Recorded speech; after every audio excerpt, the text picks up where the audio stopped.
Previous year கொஸ்டின்ஸ்லாம் இருக்கும் உங்ககிட்ட. அந்த கொஸ்டினை வந்து நீங்க வந்து சால்வ் பண்ணி வந்து ஒரு 3 ஹவர்ஸ்ல வந்து உங்களால எவ்வளோக்கு எவ்வளோ வந்து இது பண்ண முடியும்னு பாருங்க.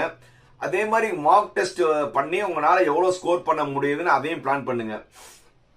இதுதான் வந்து நீங்க லாஸ்ட் மினிட் ப்ரிப்பரேஷன்ல பண்ண வேண்டியது. இன்னொன்னு மெயினா இப்போ எல்லாத்துக்குமே வந்து டைமிங் உங்களுக்கு தெரியும். 9 to 1 ஒரு பேட்ச், அடுத்தது சாரி 9 to 12 ஒரு பேட்ச், அடுத்தது 3 to 6 ஒரு பேட்ச்.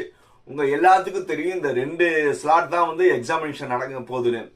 இனிமே வந்து இருக்க போற ஒரு ஃபர்ஸ்ட் பேட்ச் காரங்களுக்கு நான் முதல்ல சொல்றேன், நீங்க வந்து அந்த ஸ்டடி வந்து மினிமம் வந்து 12 ஹவர்ஸ் நான் படிப்பேன்னு நீங்க முடிவெடுங்க. மினிமம் வந்து ஒரு 12 ஹவர்ஸ் வந்து ப்ரிப்பரேஷன் மஸ்ட். ஸோ அதுக்கப்புறம் மேல படிக்கிறது உங்க இஷ்டம். மினிமம் வந்து 12 ஹவர்ஸ்ல வந்து அந்த 12 ஹவர்ஸ்ல வந்து கண்டிப்பா நீங்க படிக்க போற டைம் ரொம்ப முக்கியம். 9 to 12 கண்டிப்பா நீங்க படிக்கணும். அதே மாதிரி 3 to 6 இந்த டைமும் படிக்கணும். ஏன்னா 9 to 12 அண்ட் 3 to 6 எதுக்கு சொல்றோம்னா, நீங்க இந்த டைம்ல தான் நீங்க எக்ஸாம் எழுத போறீங்க.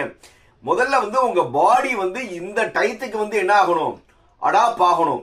இந்த டைத்துக்கு வந்து உங்க பாடி அடாப்ட் ஆனா மட்டும்தான் வந்து சைக்காலஜிக்கலா வந்து நீங்க அந்த டைத்துக்கு வந்து நீங்க கரெக்டா வந்து டியூன் ஆவீங்க.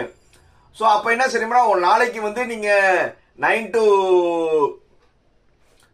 12 வந்து நீங்க மார்க் டெஸ்ட் எழுதுனீங்க. அடுத்தது வந்து 3 to 6 ரிவிஷன் பண்ணுங்க.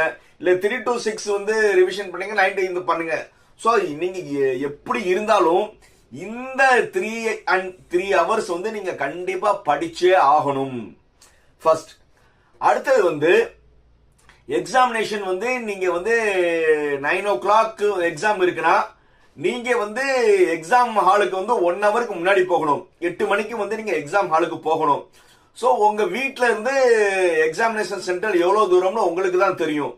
ஸோ இனிமே வந்து நீங்க எப்படி இருக்கணும்னா, உங்களுடைய வேக்கப் டைம் வந்து கண்டிப்பா வந்து 5 மணிக்கு நீங்க எந்திரிக்கிறது எண்ணிஹவ். ஏன்னா நிறைய ஸ்டூடெண்ட்ஸ் வந்து இப்ப என்ன செய்யறாங்கன்னா, லேட் நைட் படிச்சு லேட் மார்னிங் தான் எந்திரிக்கிறாங்க. ஸோ அது வந்து நீங்க வந்து இப்போ இன்னைக்கு நீங்க சேஞ்ச் பண்ணுங்க.